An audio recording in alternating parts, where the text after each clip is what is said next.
was at an investor and family office event recently where I had the pleasure of being interviewed at a fireside chat.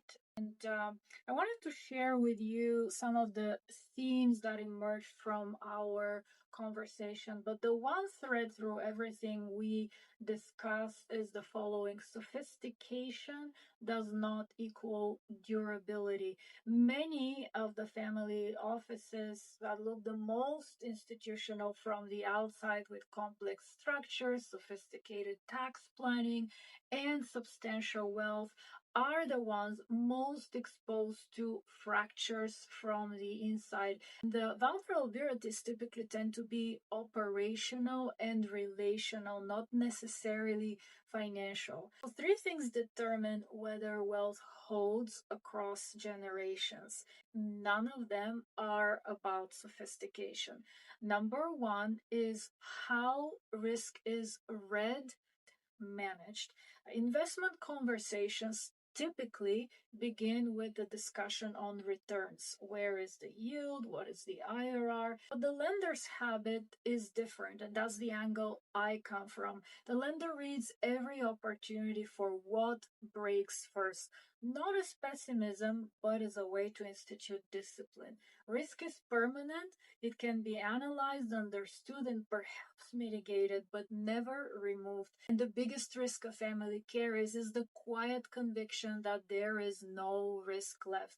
Sometimes that risk may be leverage, sometimes liquidity, concentration, key person dependency, or complexity that is growing faster than the systems designed to support it. And most of these are not visible in strong markets when everything is going well.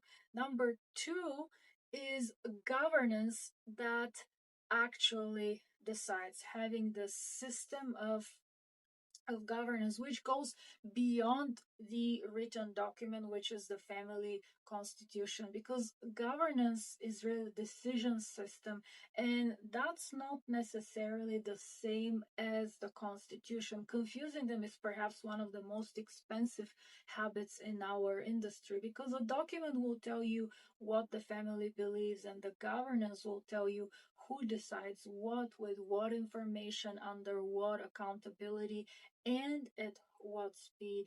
Durable offices are the ones where, when a complicated decision arrives, no one is confused about who calls it and how disagreement is resolved without fracturing key relationships. And that becomes especially important as families move through transition over the next decade, which brings me to my third point: next generation succession, transition, and discernment. That's a multi-decade process. Families often confuse exposure with preparation. However, a seat at the table is not the judgment to use it.